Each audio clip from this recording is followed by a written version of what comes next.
Ayan, welcome. Live na naman po tayo. Hello everyone, this is me Martine from Moms at Work and again to another episode of Expert Corner. So maraming salamat po everyone for joining. Ayan, we're very grateful once again to be joined by another freelancer mother and a digital marketer. And in this episode, Mommy Jai will walk us through on how to become a social media manager or how to kickstart your freelancing career as a social media manager. All right, are you moms ready? If ready, can you type in SMM sa comment section po?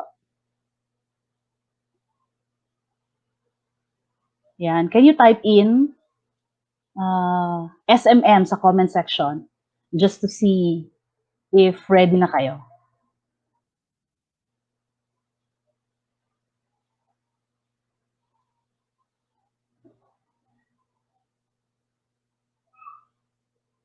Hello, Mommy Luz. Good afternoon po. Hi, Trix. Hi, Hanan. Keep them coming, moms. Ayan, I know you guys are excited as ako din, excited din ako. I want to learn more from our guest for today. So, hindi ko na patatagalin. Before we dive in, I want to introduce our mommy guest for today. She is a digital marketing strategist and implementation specialist. She helps her clients turn their passion into an online profitable business. She helps them from the conceptualizing stage to a business getting its ROI. She also helps aspiring mommy freelancers by inspiring them and by answering legitimate freelancing questions, especially in Facebook groups. She has been in the industry since 2009. So, see, who says freelancing is not a stable career path, right? So it's been a decade since she started her freelancing gig. And she started as a product review writer, a ghost blogger, to social media moderator, and now a digital marketer. So, moms and everybody who's watching, please help me welcome our guest for today, Mommy Jaizhi Tan. Hello, Mommy Jai. Hi, hello po. Good afternoon. Yes, hello, Mommy Jai. Ayan. How are you, moms? Okay naman po. Thank you for those who stayed kahit na na-reschedule na siya. Exactly. Okay, sige, hindi na natin patatagalin, moms. I know they are excited as well. So come on, let's dive in and I'll turn you over to Mommy Jai. Okay. Ayun. So I believe today yung i-discuss natin is social media management career. The reason why I put it in a small letter for the management career is because basically it's all about social media. Okay, management and marketing are the two things that you can do with the social media. But of course, basically social media yung pinaka kaharian mo in short when you're with your social media account. So there you go. Let's see. So first, I would like to provide you with the things that you would learn for today with the discussion. Of course, ano yung social media manager. We'll also dive into the difference between manager and marketing. And then ano yung scope of work.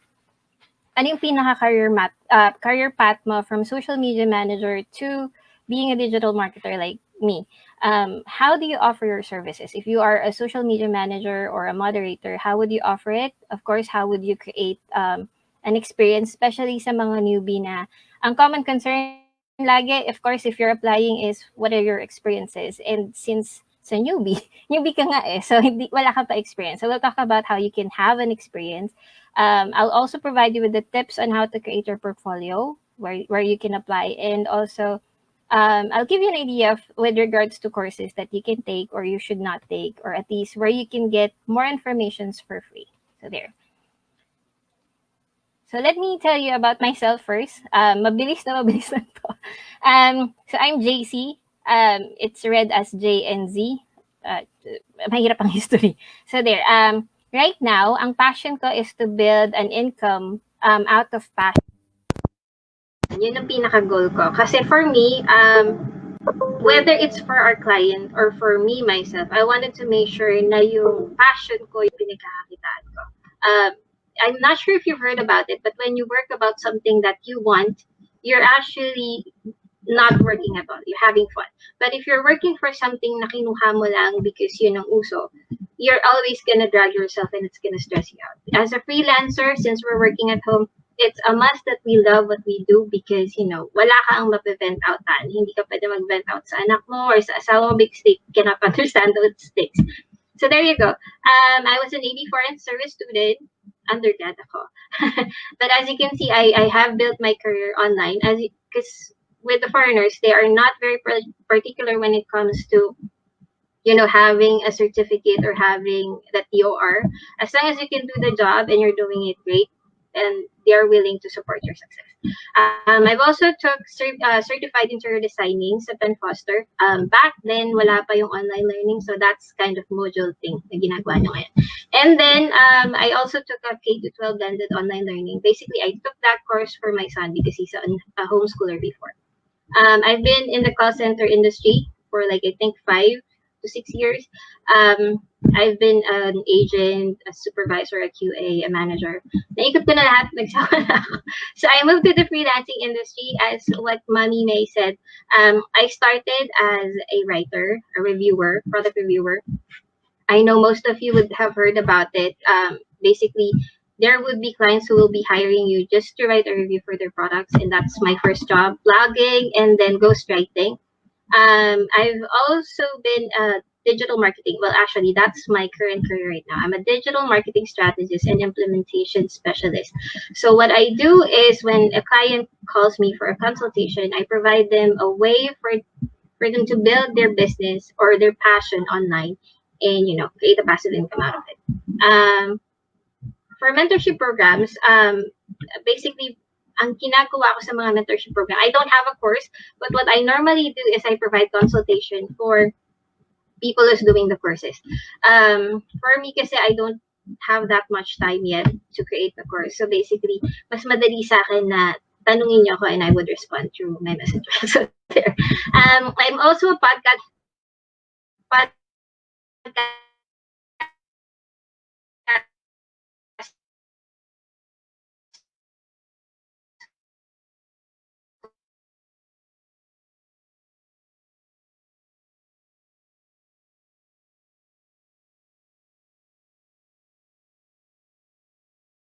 host, but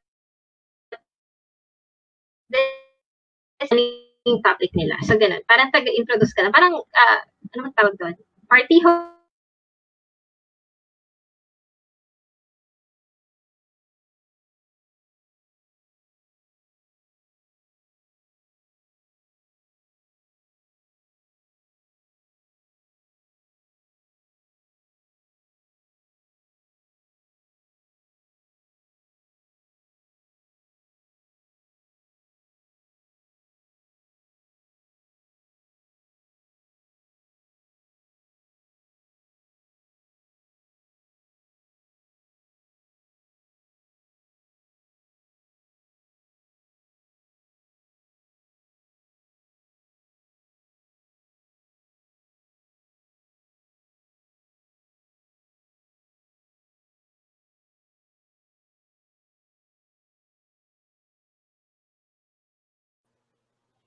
Ayan. Pasensya po, may technical issue si Mami Jai. Ayan. Sa mga gusto pang humabol, can you type in SMN? And i-reserve niyo lang yung mga questions niyo because Mami Jai is trying to connect again with us.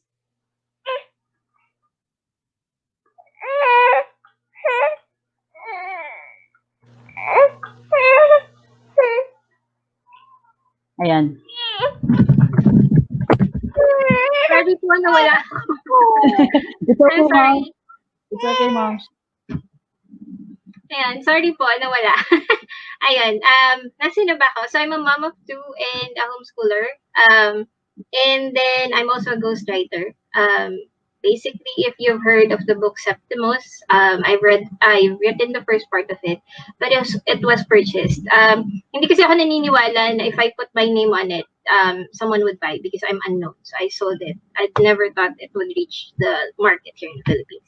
I'm also an admin of two groups, Home-Based Mom Diaries and Home-Based Worker Groups. I'm sure you've heard of those groups as well. So let's dive into what you're here for.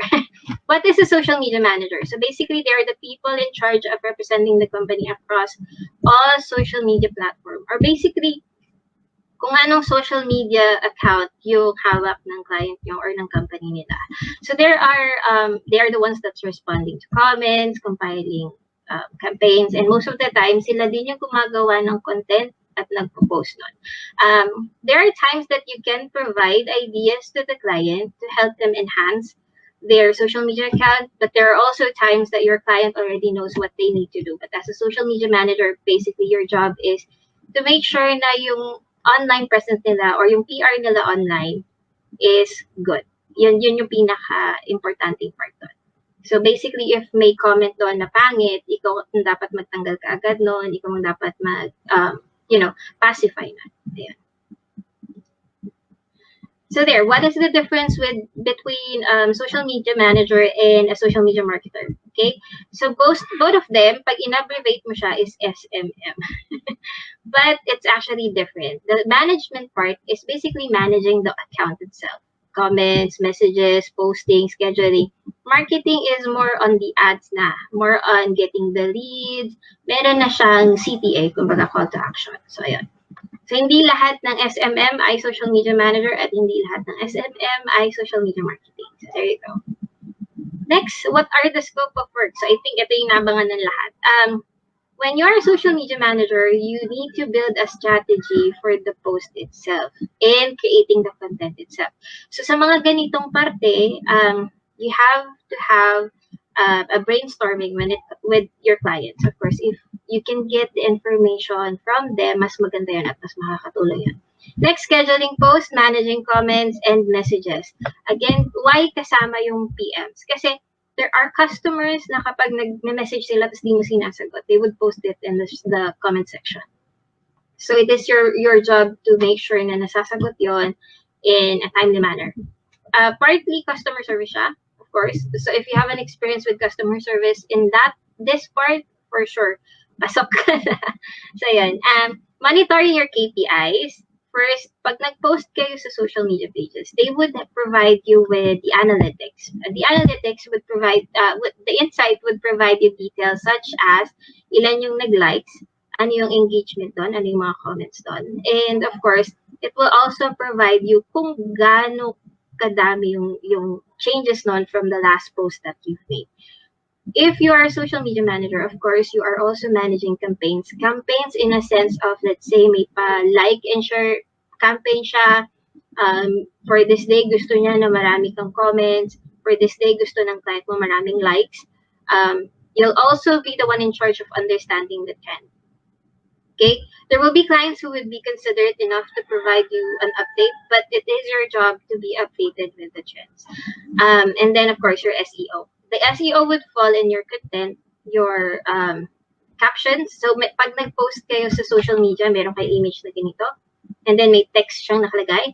So, yun yung text captions mo. It has to have the SEO. And of course, if you need a hashtag, kailangan nandun din yung SEO. Ayan. What are the social media platforms? Of course, yung common natin is Facebook, Instagram, Twitter, Pinterest. But, napakadami niya pa. And as you can see, kasali na ang TikTok dyan. Seriously, there are people who are hiring freelancers to manage TikToks. I'm not sure if it's just comments or messages, but basically, it's part of it. Alam ko, from what I've heard, is there are also people hiring managers for TikTok para sa videos. Ayan. So you also have Tumblr. Tumblr is a very, very quiet social media platform, but it is a social media platform. You also have Skype. Skype, if you have Skype, you can actually post statuses there, and since it's a networking tool as well, yun. Social media platform din siya. Of course, YouTube, which is the current trend right now. Maraming YouTuber, vloggers na nandyan. You also have WhatsApp. If you have a WhatsApp business account, or mostly your client would have a WhatsApp business account, pwede rin sila mag-post doon ng social media images. And then they can get comments, and traction, leads, which is part of the social media marketing.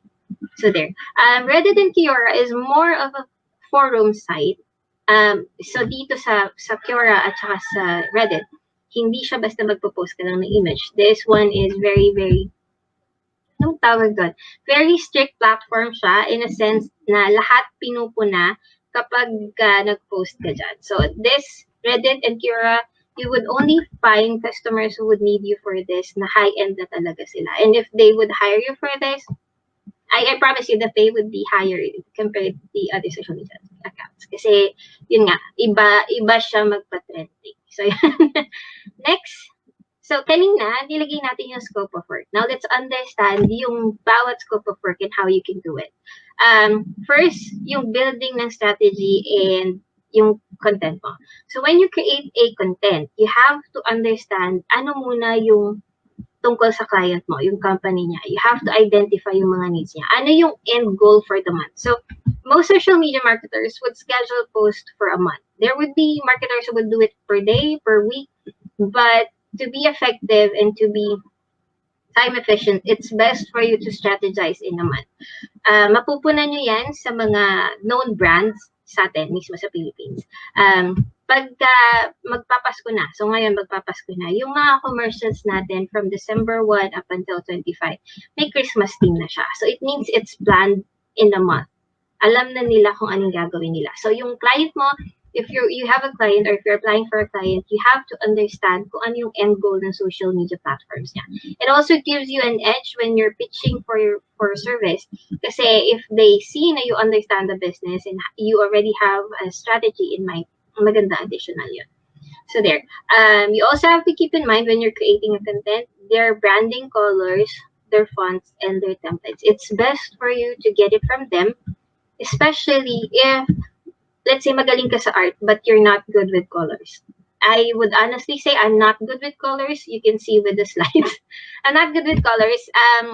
Mahilig ako sa yellow, so normally yellow siya.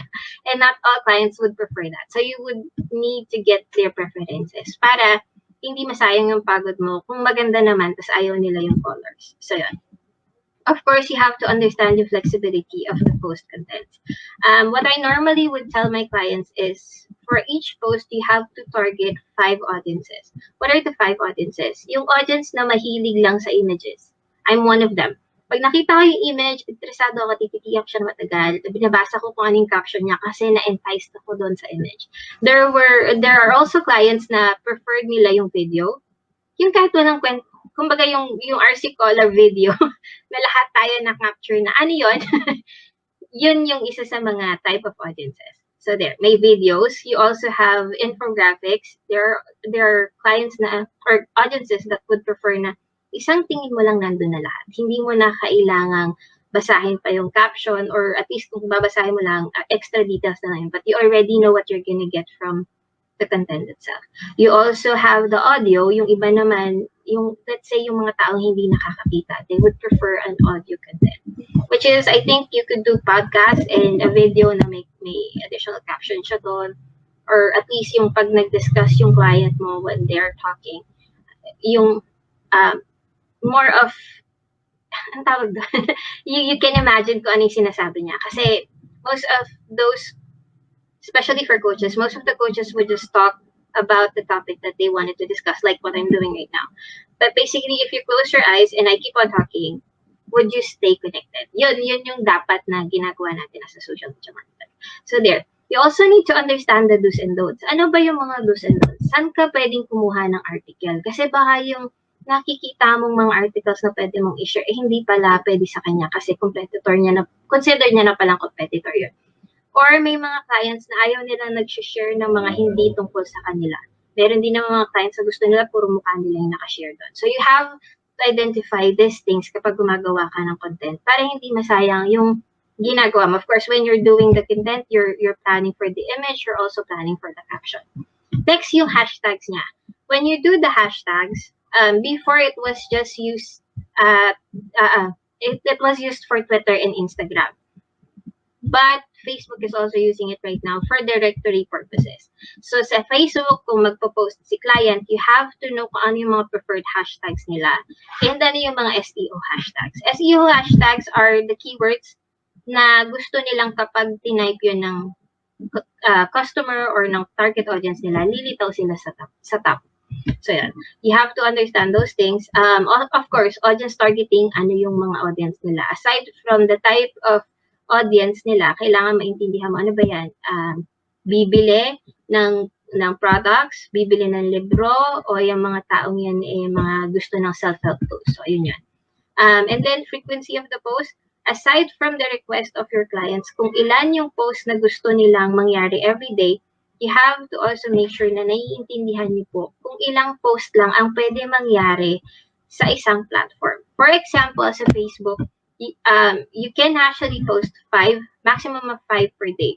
If you go over that, you can do it thrice, but basically Facebook is already flagging you. Kasi parang, kumbaga, kung meron tayong kaibigan na post siya ng post, hindi na nakakatuwang makita.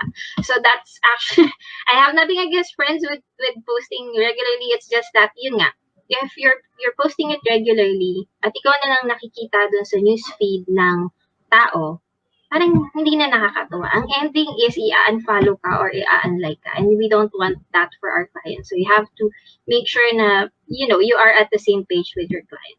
Of course, again, at the end of the day, client nyo sila ang masusunod. But at least you provide them with the do's and don'ts or possibility na mangyari sa account nila. So what are the tools that you can use? I'll dive into that later on. Mas mahaba para mas marami. Next, scheduling and moderating posts. So, maraming way of scheduling yung post nga, tsaka yung days kung gaano kakarami mag-post. So, make sure na to be effective, you understand nga yung rules ng platform. Ilang beses ka makaka-post, ano yung image na magandang ilagay. So, for example, the size of the image for Facebook and Instagram is not the same. It looks the same kasi square siya, but the sizing is different. So, minsan, yung post mo sa Facebook, maganda siya, and then pagdating mo sa Instagram, putol yung ibabaw, putol yung ibaba. You can also check na if you would notice sa Twitter, maraming nagpo-post doon na ginamit lang nila yung same image for Facebook, and unfortunately, cut off yun kasi maliit lang yung image na allowed sa Twitter. So, ayun, you have to make sure you understand the platform and the third-party tools that you're using. Why ko sinabi yung third-party tools? There are tools that does not work for Instagram. There are tools that does not work for Facebook.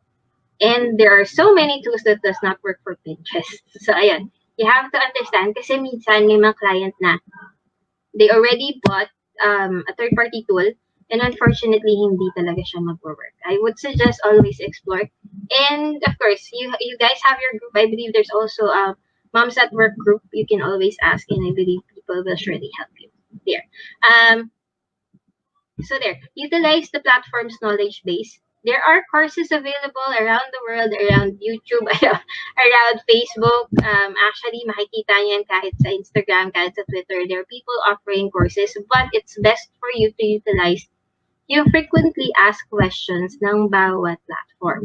For example, for Facebook, if you go to frequently asked question, it would provide you with the blueprint. The blueprint is really, really helpful kasi binibigay niya doon step by step kung paano magsasucceed ang post mo. And like when you enroll in a course will just give you a fixed rule, ano ipopost mo, anong size ng image, ganyan. But basically, it doesn't provide you the right strategy for your niche or for your client's niche as well. So, ayun, use those platforms FAQ. What else? All platforms have autoresponders. So, as a moderator, isa nga sa trabaho mo is mag-respond sa comments, mag-respond sa messages. And sometimes, hindi mo yun magagawa, especially if you are a mom working at home. So, hindi pwedeng dahil may nag-comment, umiiyak ang anak mo, sabi mo sa anak mo, saglit lang. Although, may times na pwede kasi mabilis ng replyan. But if it's not possible, you can always use autoresponder. There are autoresponders like many chats, any chats, mga chatbot, in short. But each platform also has an autoresponder. So hindi kailangan laging may third party. Meron na dun sa platform, especially for Facebook and Instagram and Twitter. Yung tatlong base na yon. Meron na silang autoresponder. Meron na rin silang options for response even if it's not with autoresponder or third party tool. So there. What else? For moderating comments, I know if you have a client or if you're aiming for a client na e-commerce or coaches, there would be comments that are rude. There would be comments that are defaming. Defaming, it means it did not work for me. Hindi siya workable, mahal masyado. Yung mga ganung comment. Of course, as a social media manager, your job is to respond to it real time. Unfortunately, of course, hindi ka naman gising 24/7. So there will be comments that would be there ng ilang minuto, ilang oras na hindi mo marereplyan. So the best way to work with that is to use comment filters. Across all platform, again, they have filters. Depende sa niche mo. Yeah. Of course, if you are doing, let's say, the business of the client is actually, I'm not sure if I can say illegal. There are clients who are selling cannabis. There are clients who are selling sex products. So, yung mga ganun, automatic may filter yun. Pero kung yung mga coaches or mga products na hindi siya auto ma-filter, it's best for you to use those filters. Ayan. Especially yung mga comment hijackers. What are those comments hijackers? Basically, if you would see an ads on your Facebook, tapos may comment doon na nagbebenta rin siya ng product niya na walang kinalaman doon sa kliyente or basically hindi naman sa kanya yung ad. We call those hijackers. And it's actually, how do you say it? For their side, it's effective because basically it's already trending. Pero kung ikaw ang nagbabayad ng ads and may hijackers, it's best for you to remove them. Kasi the customer na para na sa'yo na pupunta pa sa iba. So there. So here is the details when it comes naman to monitoring KPIs and trends and stuff like that. Know the tools that can help your clients in social media presence. Most of the clients would not know about this. So, it's best na ikaw mismo alam mo. If you can showcase to them na alam mo itong mga bagay na to, basically, may pay +1 ka na sa points compared to other applicants. Kasi you know where to find it and you know how to suggest yung tamang procedure for them. So, there. First, check each post KPI. Kung alam mo na good yung post mo, maraming engagement, you can actually repurpose that. Even if it's an image, you can repurpose it by creating a blog about it, an article about it, a video about it. Doon pa lang malalaman mo na kung worth it siya. Kung hindi naman siya worth it, at least alam mo nang wag ka nang mag-post about it again. So basically, it gives you an idea na strategy kung ano pa yung pwede mong i-post para mag-grow mo yung isang page sa likes nito, sa engagement nito. Kasi kung ipopost mo yung bagay na alam mo nang hindi nagkakaroon ng likes o walang comments, then basically you're wasting. And then may possibility na mawala yung mga nagla-likes na kasi parang hindi na relevant sa akin yung mga post na to. So there. For trends, you can actually use Google Trends. Commonly yon, nakikita na doon kung ano yung common topic for that niche na pinag-uusapan. But you also have to compare it with each social media trending. So for example, sa Twitter, makikita mo na kaagad yung top trending topics. May nakalagay na hashtag doon, di ba? And most of the time, yung topic sa Twitter is not the same topic na pinag-uusapan when it comes to Facebook and Instagram. So you always have to check each platform for the current trending. So for Twitter, you can actually see it by, I believe that's topics. May icons dun sa baba. If you are a social media manager or at least an admin for a website, for a page in Facebook, there's also a trend that you can see there. And same for Pinterest. There. For Instagram, I believe it's still hashtags. So if you type your hashtags, you would see there kung ilan yung mga posts na nandun. You can click on it and see kung ano yung current trend niya. Or best way to do it is use Moz. Yun. I'll provide you with a list of those tools that you can use.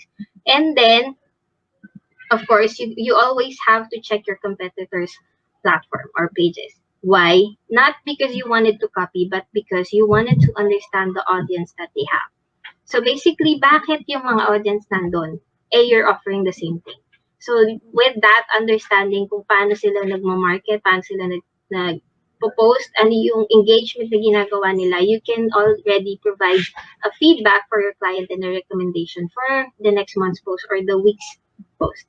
Even if you have, so kanina sinabi ko, you have to have a month strategy, but that doesn't mean you have to stick with that month if sa first week pa lang, yung naplano mo ay hindi nag-work. You can always tweak it. You just have to tell your clients kasi they would also feel your concern for their business. Instead of, yan na yung naplano, let's just go with it kahit na wala nang nagla-likes. So yeah, always be proactive with your clients because that's helpful as a social media manager and a marketer. Kasi andito tayo sa platform na super bilis ang changes. So yan. So yung trending kahapon might not be trending today at yung trending today might not be trending tomorrow. But it's also a possibility na yung trending kahapon ay trending ng buong buwan. So you just have to make sure na you're up to date when it comes to trend. Ayan. Of course, utilize your SEO tools when it comes to creating the content in the hashtag, which is nasabi ko kanina. Here are the tools that you can use. So for building strategies, and creating contents, of course, you have your image tools, you have Canva. Photo R is actually Photo R. I'm not sure how to read it. It's a new tool. Yung pinaka tawag dun, utilization tools niya is the same as Canva, so it's easy to use. But it's also paid. Yun lang, may free lang siya na mas madaling unawain and you can actually draw. So mas madaling burahin yung mga dapat burahin without even relying on just remove background. Vengage is a competitor of Canva since the start. Medyo tahimik lang siya. But basically, what you can do with Canva, you can also do with Vengage. Alam ko lang mas mahal na ngayon si Canva when it comes to paid service. Of course, Adobe.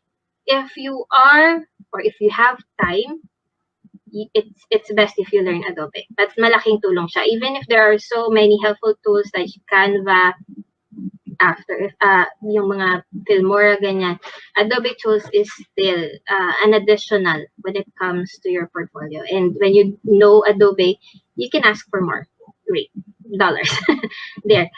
With regards to your caption, for example, for Twitter, there's a limited number of characters that you can put on there. You can always use word counter, or I'm not sure if you have other tools, but this is my most reliable one. You can do word counter. You can also check yung word count when it comes to Instagram. There's a limit, and also for LinkedIn. Kasi baka mahaba na masyado yung naisulat mong caption and then yung ipopost mo na hindi naman pala mag-work, then you have to change it pa. At least it's best you already know again yung number of characters limit for each platform and again yung size of the images that you can use. Next is the tools for scheduling. For scheduling, you have Buffer, Hootsuite, Content Studio, and Content Studio and Content Creator. Sorry, that was Content Creator. Content Creator is actually on Facebook and the most reliable when it comes to scheduling posts for your Instagram. So like I've mentioned, like as you read sa previous slide natin, sa Instagram kasi, it's very limited na ina-allow yung third-party tool to automatically post. So what would happen is it is scheduled and then ite-text yung client niyo nun and then i-approve pa bago ma-post doon. And if busy si client, may tendency na hindi ma-post yun. Unlike when it comes to content creator, ulitin ko, content creator siya, it's in Facebook. Basically, as long as it's a business Instagram account, automatic siyang mag-post. It can be scheduled. Next is chat moderator, which is yung nabanggit ko kanina. Many chats, any chats, but of course, use the free tools. If you can offer your client something na free na magagawa yung dapat nilang gawin, they would see you as a value to their company because you're saving them money.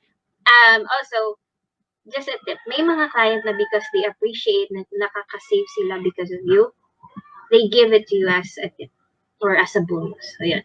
So far, it worked for me and I keep on doing that with my client. But I'm not asking it as, bigay mo na lang sa akin kasi hindi mo ginamit doon. But basically, they see that you value their business, so they're giving you a bonus. So, for clients naman na hindi nagbo-blog or they are okay with sharing articles, it would be best to do an auto article post from Feedly or FTPP.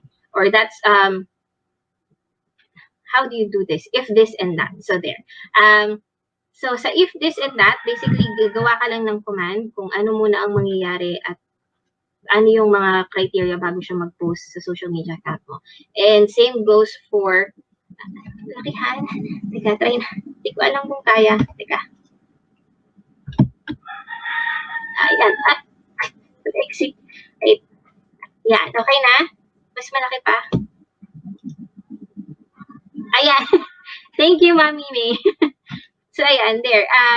And then, yung tools for KPIs, again, of course, you can use yung mismong platform analytics or insights. But you can also use third-party tool, although the third-party tool is not as reliable as going to the main source itself. Kasi sa main source, makikita mo na din doon, especially for Facebook, you can already see yung mga audiences mo if they are at what age, ano yung mga interest nila. So basically, doon pa lang, kung social media marketing ka, makikita mo na kung paano ka mag-strategy when it comes to ads. And I guess it would be helpful then as a manager para alam mo kung anong style ng post ang gagamitin mo.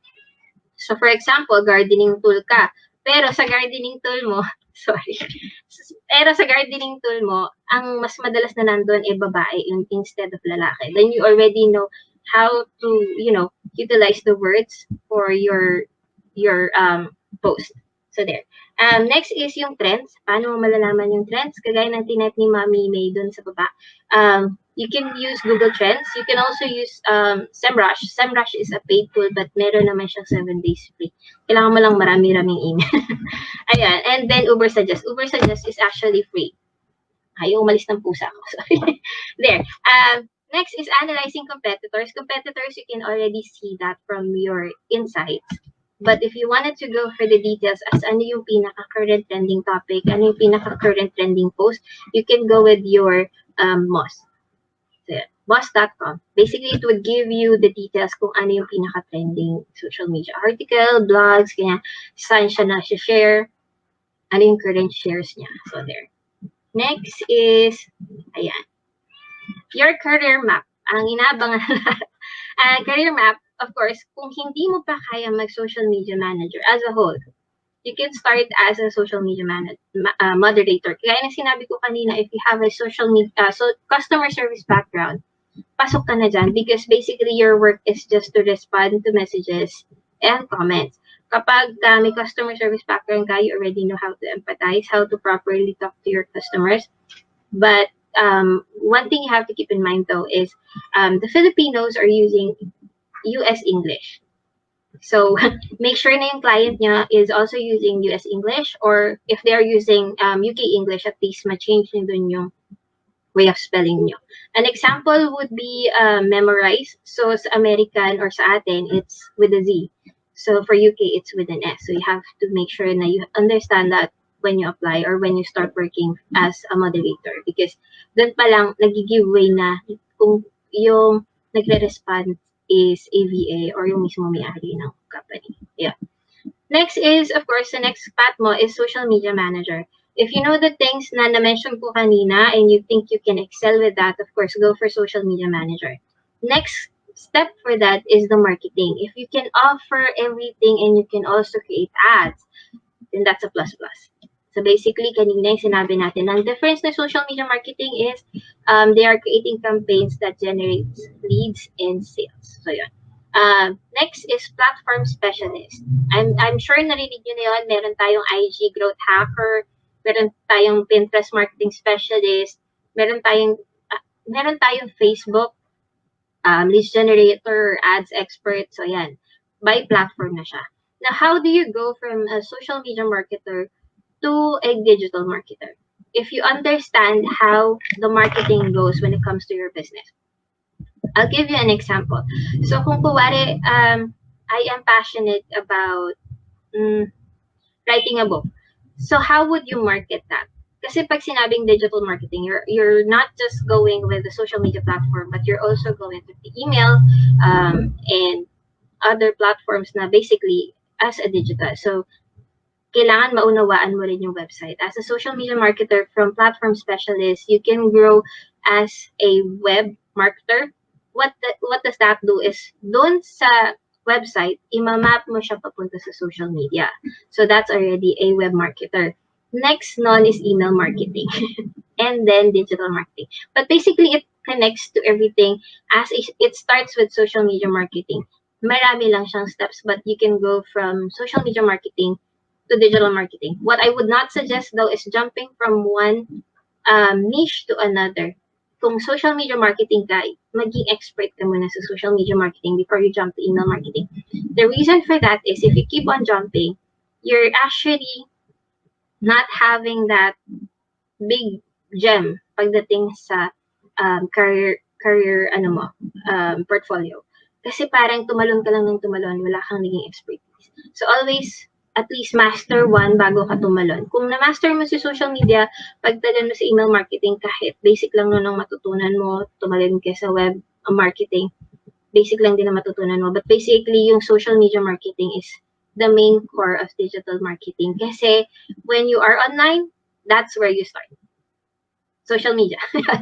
So there. Next is, how do you offer and where do you find the job? So ito yung kanina, actually, Miss May and I talked about it. Right now, if you would notice, 80% of the newbies are wanting to be a social media manager. So yung competition doon is very, very high. So how do you make sure na ikaw ang mahahire sa lahat na nagko-compete doon? So first, you have to offer your services. You have to know that your service can be offered across the board. As long na yung negosyo na yan ay gumagamit ng social media or gustong lumitaw online, ang unang-una talaga nilang gagamitin is social media. Two is Facebook and Instagram. Yun lang. Yung pa lang, mamamarket na nila yung negosyo nila. And as a social media manager, pasok ka na kagad doon. So you have to understand that it doesn't really need to be an e-commerce business. It doesn't really need to be a lead coach. It doesn't need to be a writer. Any business na nandyan sa Facebook nyo, pag nag-scroll kayo, you can be a social media marketer for that business. Ayun. You also have to understand what is on trend. And if you would notice, nakalagay doon, go against the flow. So, ang example natin dyan is, right now, most of the social media managers are targeting e-commerce nga. Kasi yun ang growing ngayon. So, you got e-commerce and you also have coaches. But kung lahat ng 80% ay nandun sa coaches at nandun din sa e-commerce, pang 81 ka na. Kung pang 81 ka na, ang competition is very high and may tendency na maghagal yung customer to the lowest rate. Ito yung mga chances na hahagal ang VA up to $2 and sometimes $1. And I can assure you, I have nothing against $3 kung yun ang preferred rate nyo. But if you go lower than that, I would really suggest wag. Kasi you have to account na you're working to provide food for the family. If you're working for charity, bakit pa? Nagpapagod ka lang. Just focus on your kids or focus with your family. So at least make sure na kahit paano when you work, you have something for yourself or you're getting what you're aiming for. Ayan. So there. So if lahat na sila coaches, lahat na sila e-commerce, ano pa yung mga businesses na pwede kang mag-offer ng social media? Andyan yung mga writers, andyan ang mga YouTubers. If they are doing the YouTube videos already, they do not have time to manage the social media account. Trust me, kung meron man, super konti na lang ng oras nila.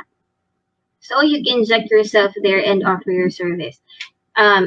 Then you have to reach out to the people that you think you can offer your service and, provide them the value. So when you're pitching yourself for a service, don't tell them that I can do this and I can do that. So as a social media marketer, or manager, you can say, I can, respond to your messages, your comments. But basically, all social media managers can already do that. So kung 80% yung nag-offer, lahat kayo yun na yung offer. You have to have an edge kung ano yung value na tingin mo ikaw lang ang makakapag-provide. Okay?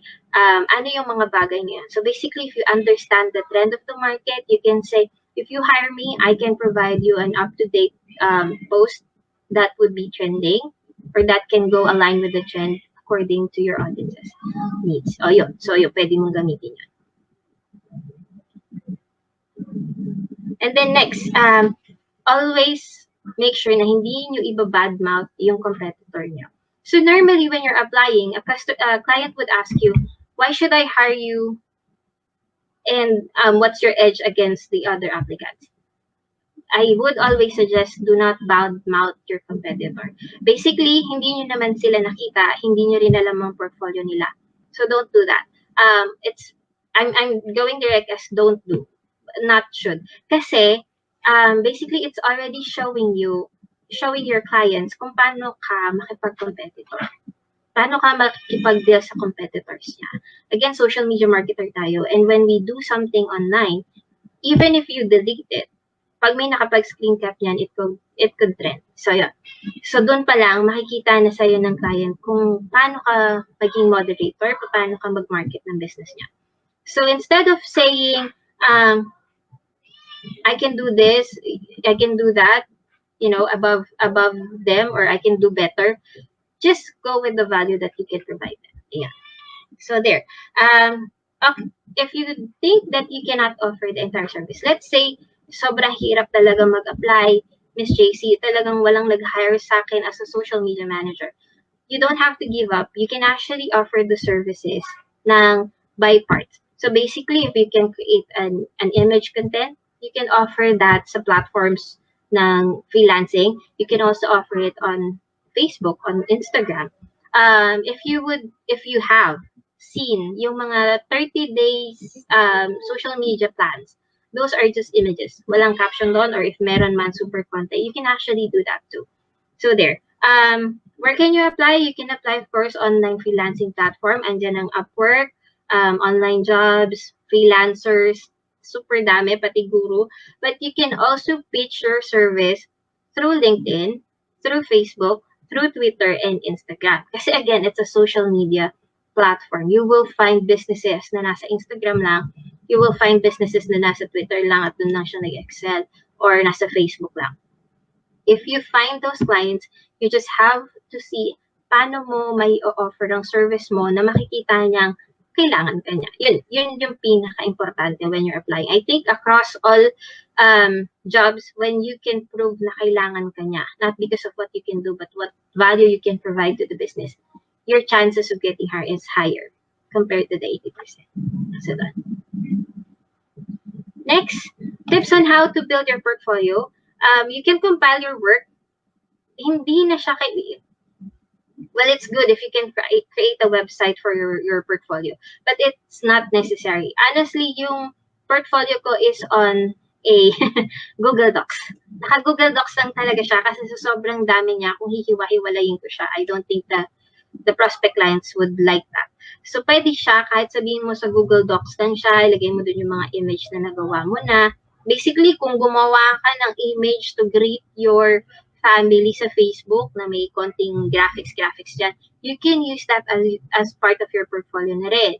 If you created a collage ng mga photos mo, hopefully, hindi puro photo mo, but you can use that as a portfolio na rin there.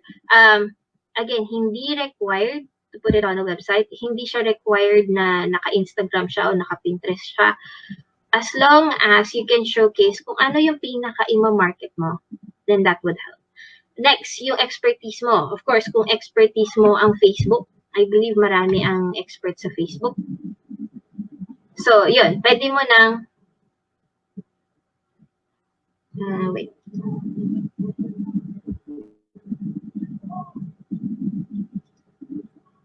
Ayan. I think naka-zoom na po. So, ayan. There. So, you can actually showcase your expertise. So, kung tingin mo kaya mong mag-navigate more on Instagram ka or more on Facebook ka, you can create your own page dun sa mga platforms na yun and then showcase kung ano yung kaya mong gawin doon. So, to tell you honestly, I started as a blogger, di ba? Yung mga Twitter account ko was just sharing posts. Same with my Instagram. And yung credibility ko as a social media manager started from there. Kasi nakita nila na, ang daming nagpa-follow, ang daming nag-share. So, doon siya na-build. It's best to start on your own as your experience. Kasi pinakamadali yun. You don't have to offer free service. Kasi ikaw naman yun. I believe most of the courses that you would come across when it comes to freelancing, they would say create a page for your service. You can do that as a social media manager. There. Next is, of course, build your experience, create one for yourself, or if gusto mo pang madagdagan yon, you can actually offer your service for free, but do not offer it for a lifetime or walang time frame. Be sure to always mention na I can manage your social media for a day or a week. Napakadami pong influencers online. You can actually see YouTubers, bloggers, and stuff like that. You can pitch for a free service of 1 week or 2 days, 3 days, basically to showcase lang, or you can submit an image that they can post. From there pa lang po, you can already screen cap that and post it on your portfolio. So, additional na yun. Basically, as long as nakikita ng client as a social media manager na you can post content, you can create, pretty images na likable, maraming nagko-comment, you know how to manage them, you know how to respond, it would really, really help. So, yeah. One more thing that I would add, when it comes to social media managers, ang hindi nakikita kadalasan is writing. Okay? You don't really need to always have images. You can also create a portfolio by writing. Kasi when you create a caption, from that short few words, if you can captivate your audience, additional din yun as a social media manager. I'll give you an example. An example would be Megan Young.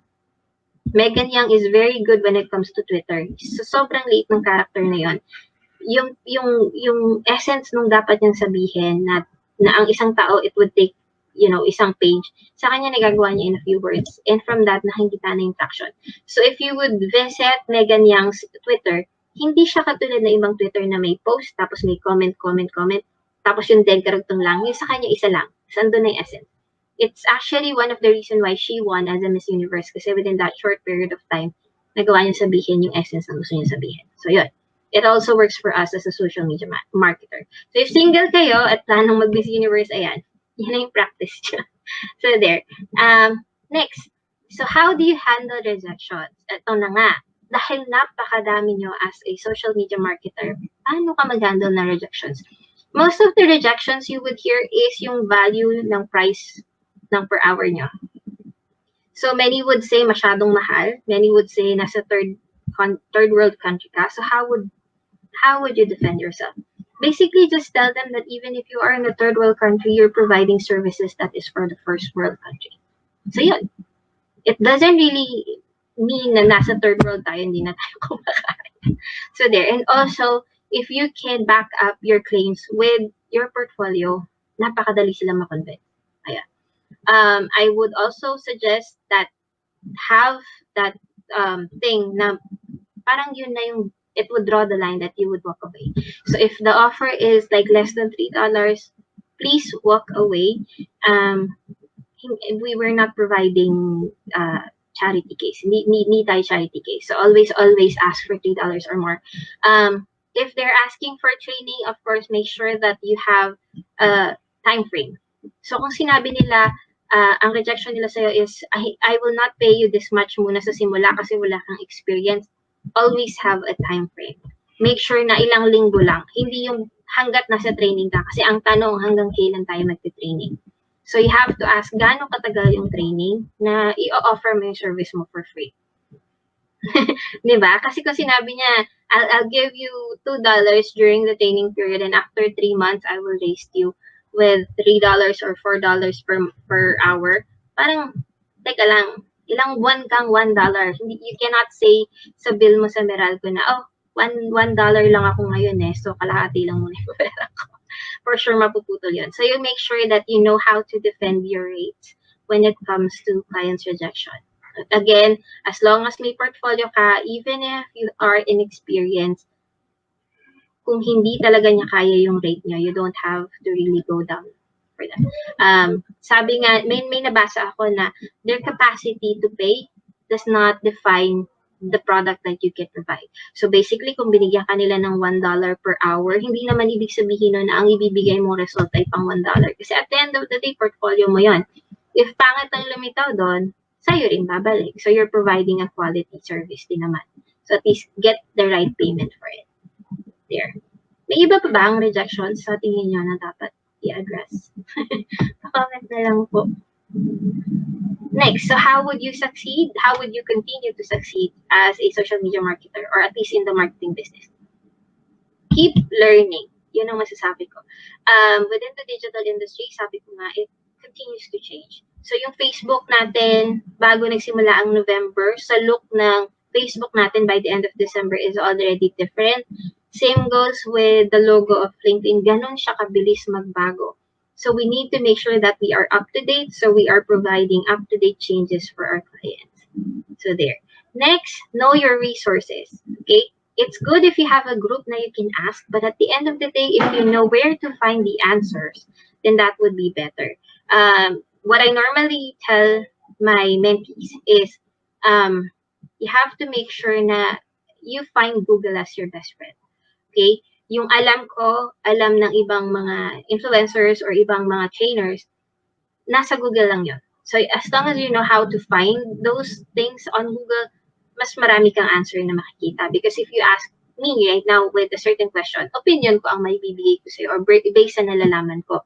And like if you go to Google or to YouTube or Instagram or kung saan yung pinaka-FAQ, nandun na. If and dots and buts, andun lahat siya. So yeah. So know where you can find the answers for your questions. Next, pay it forward. It's not a must, but I believe when you share your knowledge, it grows. Kasi kung kagaya ngayon, nag-share ako ng knowledge sa inyo.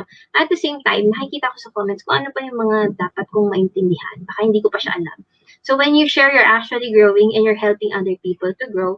And at the same time, kapag hindi mo naman siya share at nasa isip mo lang siya, hindi mo na magagamit yan after 1 week kasi nag-update ka.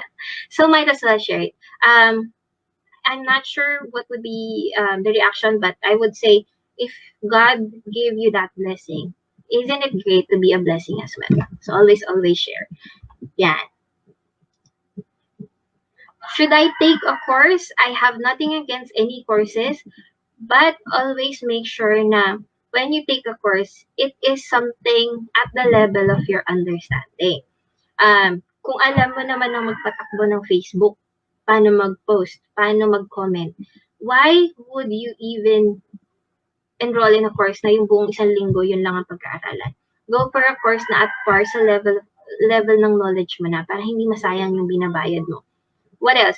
If you cannot pay for the courses, if you don't have the money, and basically marami sa atin ng ganun kasi freelancing tayo, nagsisimula pa lang, marami ding bagyong nangyari, COVID and stuff like that, always utilize FAQs. Yun ang sinasabi ko. Lahat ng courses, lahat ng trainings, lahat ng sinasabi ng trainers, lahat ng sinasabi ko ngayon, I have also learned that through FAQs kasi mas maraming nandun. Also, an additional fact is sa FAQ, you can actually contact their customer service nung platform na yon. And you can get an expert of it, opinion. Talagang expert yon kasi especially siya doon. So, yan. So if you wanted to enroll with courses, I would suggest check niyo muna kung ano yung laman niya. Huwag kayong pumayag na nakalagay lang doon, social media manager training. Tapos walang nakalagay kung ano yung matututunan mo doon kasi baka alam mo na yan, sayang lang. Lalo na kung napakamahal ng course. Ayan. Next, tips. Last tip na ma-share ko, I guess, is surround yourself with the right people. There are 2 types of group that you can surround yourself with. People that can help you and people that you can help with. It's not gonna be combined. It will never be combined kasi basically, ikaw tinutulungan ng isa, hindi mangyayari na ikaw ang kakailangan. Although may maitutulong ka, pero imposible na pareho kayo ng niche na pagsasharan. So yun, you can build connections with those 2 groups. Basically, ang aim nun is, if dun ka sa group na marami kang matututunan, ikaw ang receiver. When you go with the people na ikaw naman ang magtuturo, basically, you're paying it forward. And again, if you share your knowledge, you grow as well. So yun. Meron pa pong mga tanong. Mami May?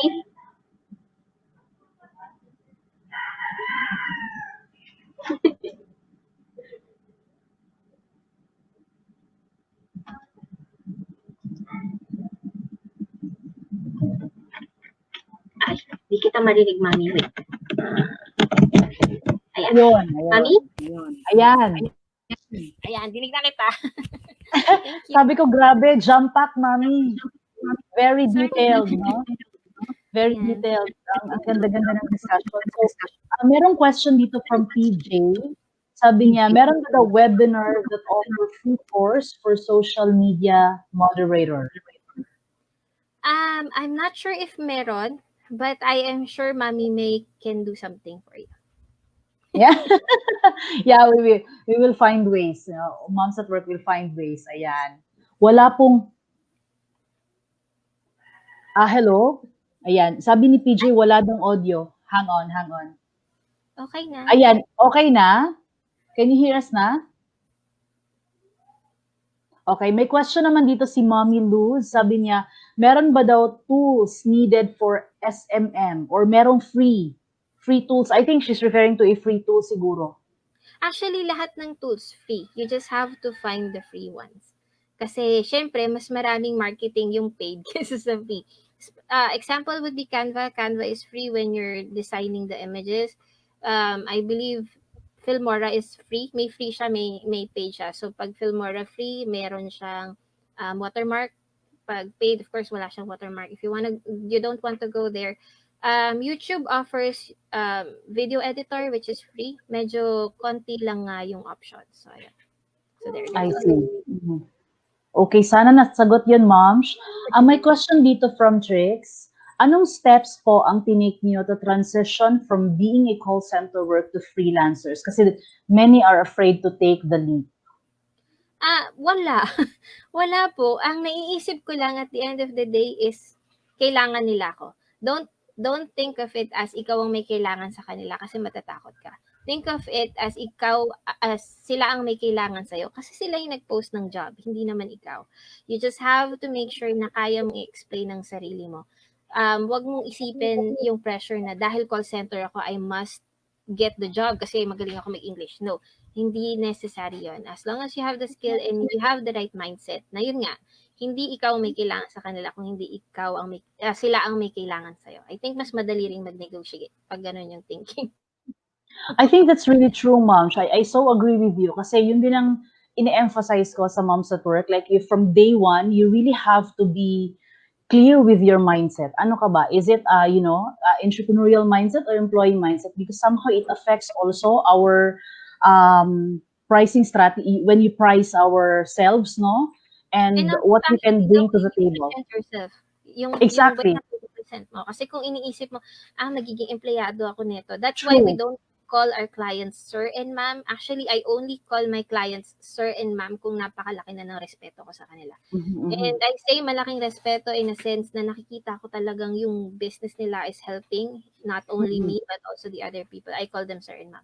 Yung respect, pero not because amo ko sila. No, at the end of the day, if I don't like to work for them, I don't work for them. So, yun. Hindi tayo empleyado.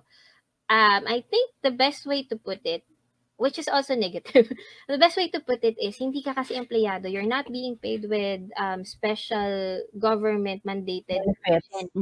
You're not getting any health benefits, you're not getting any taxes.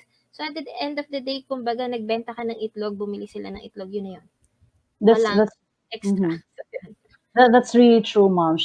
If I may add, Moms, no, tama yung sinabi mo, because when you think that you're employed, limited ka, you will just do what is being, asked for you to do. Whereas kung ang mindset mo is, this is my client, I'm doing a business for my client, mas makakapagbigay ka ng expert, advice, expert opinion, and you can, you can challenge, and as well, parang you can, start to push back also if the situation calls for it. Yes. Hindi naman sa negative na side, no, but basically, para pa din sa success ng client mo. I think at the end of the day, you just have to think na ikaw ang expert, that's why they are hiring you. Exactly. Even if you're a newbie, ha? Yes. You do not say na hindi ko po kasi alam. There are other ways that you can learn or find out. Again, there's group, there are social media accounts that you can check the FAQ, and you can actually check Google din. Andun lahat ng resources. So you cannot say na hindi mo alam. Andyan lang yan. That's really true. Ayan, merong question dito, is social media management also applicable siguro, I think, for dropshipping and Shopify? For e-commerce, of course, paano ba sabihin to? So, even if they have the Shopify already set up, even if they have the dropshipping set up, how would they drive the customer to their product? So, basically, hahanapin nila ang audience ay nasa social media. So, magpo-post ka ng products doon, ka-caption ka kung saan sila pupunta. That's also part of social media management po, since you're posting. Ayan. We also have another question here from Ruiz. Sabi ni Ruiz, thank you for this webinar. Quick question po. How will you know if the job post is legit? Ayan. Nako, okay. One thing, I think, you have to filter them first kung ano yung rate. Kung napakababa niyan, kahit legit yan, kahit hindi, bye-bye. Ganun. Huwag na tayong mag-usap kasi hindi niya kayang bayaran ng bills natin. Especially for the internet, napakamahal ng internet natin. To even do video call during the interview, napakamahal na. Kasi you cannot go with just 2 Mbps. Hindi kakayanin. Next is, always Google yung client nyo.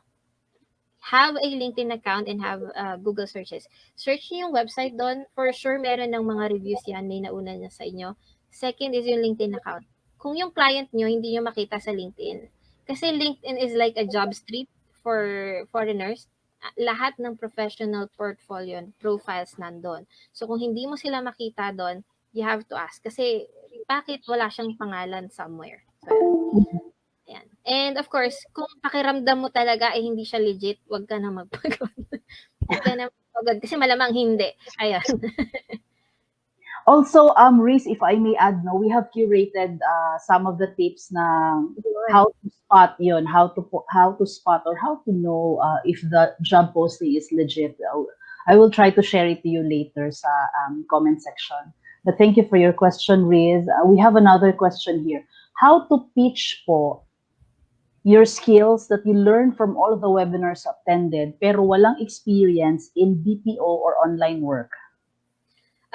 Kagaya ng na-mention ko kanina, create your own portfolio. Doesn't really need to be yung experience mo. But basically, when you have a page, you're posting images there, that's already your image content, your captions.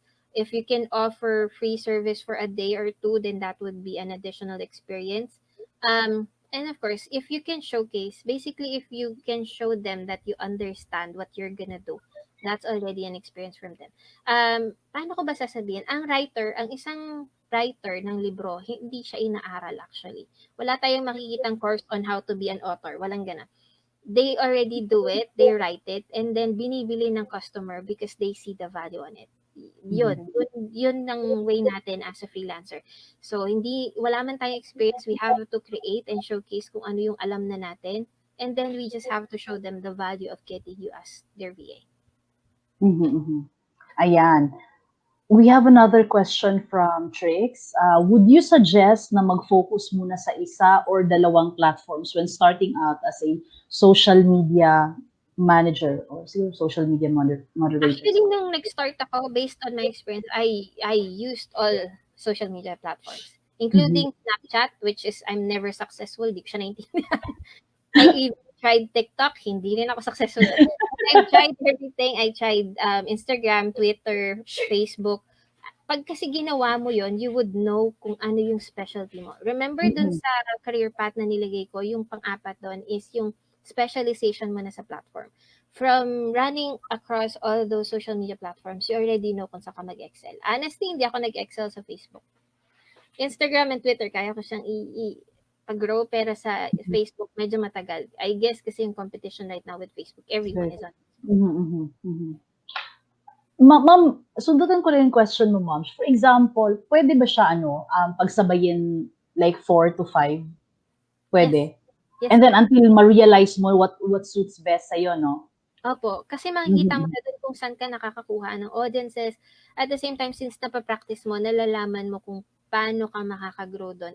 Most of the time, mas madali yung practical mo siyang natutunan kesa may nagturo sa'yo at hindi mo na-apply. For me, mas matagal yung stick ng information pagkagana. Having said that, ma'am, for example, sa 5 mga platforms na ginamit mo and then parang nag-grow yung dalawang platforms, does it mean ba na tigilan mo na lang yung tatlo and then you'll just focus on saan yung mas engaging na na social media account mo? Saan yung mas malaki yung social media account mo? Ganun ba? I believe with 80-20. So, kung nag-grow na yung dalawa, mag-focus ka na sa iba. Baliktad. Hindi tapon mo iba. Kasi it means kaya mo na yun eh. Kaya mo na yung dalawang yun. So, ano yung magagawa mo dun sa ibang platform para mag-grow? Kasi at the end of the day, you are a social media marketer. Yun ang start mo kasi. Unless you would like to go directly sa specific niche na, yun na talaga yung ipapractice mo, then stick with what you have. But if you prefer to grow as a digital marketer, then you would have to continue learning yung mga platforms na hindi ka nag-grow. So, yun. That makes sense. Yeah, that makes sense. Ayan, sabi ni Reese, thank you for your answer. This webinar is very informative. God bless po. Thank you, Reese. Thank you, Reese. Ayan, basahin natin uli yung mga sana wala tayong na-miss out, no? I-shoutout na lang natin yung mga hi Hanan. Ayan, si Hanan kanina. Hi Shell from Quezon City, Quezon Province. Hello din kay Len, kay Claude, kay how do you say her name? Charlene siguro to. Hi Charlene. Hi Pinky.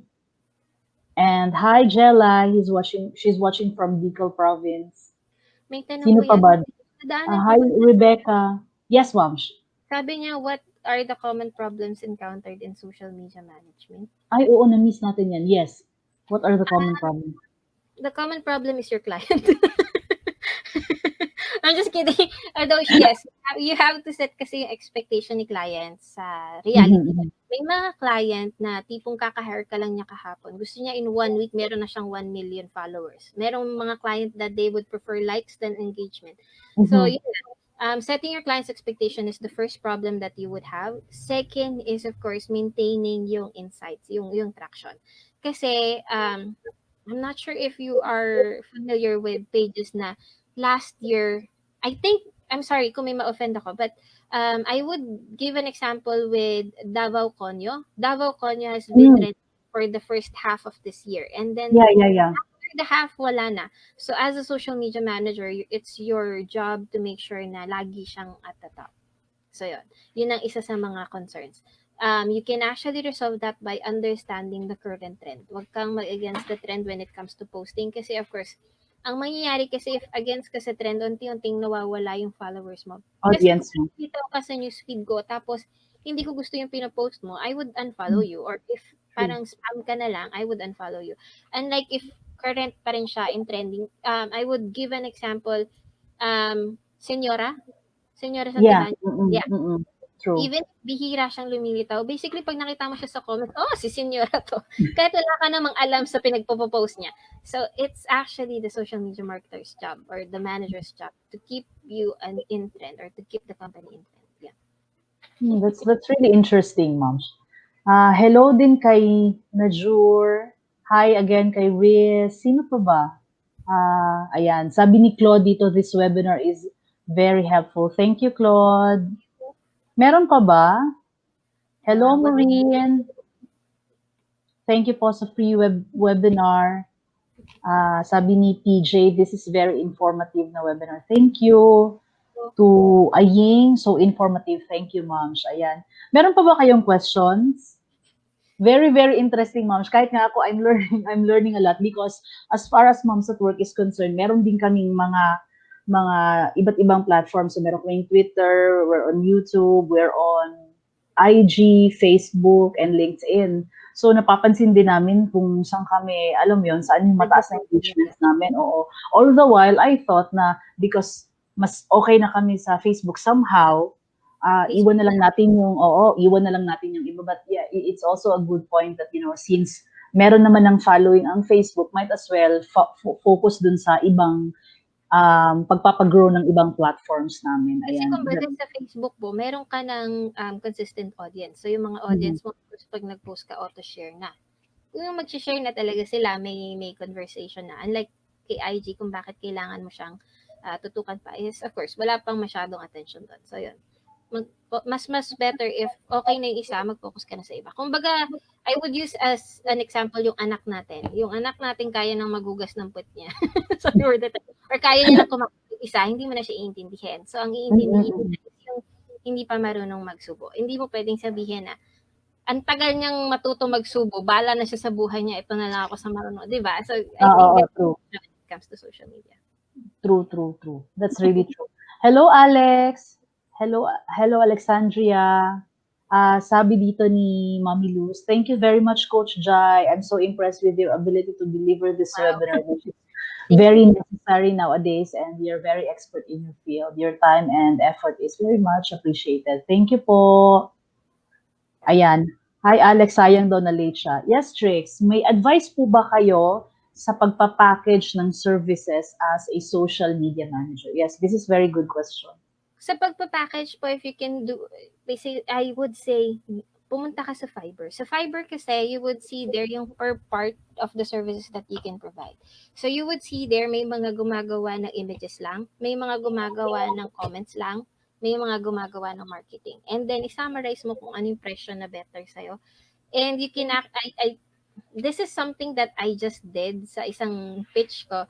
It's a digital marketing actually consultation na naging pitch is ako ng digital marketer niya. Basically, ang concern niya kasi is yung rate na ina-ask ko is too high. But kasi digital marketing siya, it's a whole. So, pinakita yung mga competitor talaga by parts ng services. So, kung kukuha siya ng social media marketer, tagagawa ng content niya, tagagawa ng website, you can actually use that on your cover letter. It may sound funny, but it's good if you, as long as you can prove na mas dapat ikaw ang investan.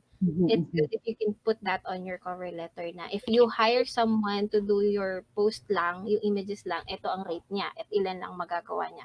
If nag-hire ka ng someone to be a moderator, ito lang magagawa niya at ito ang rate niya. We're not trying to badmouth them, but basically we're just showing competition or comparison.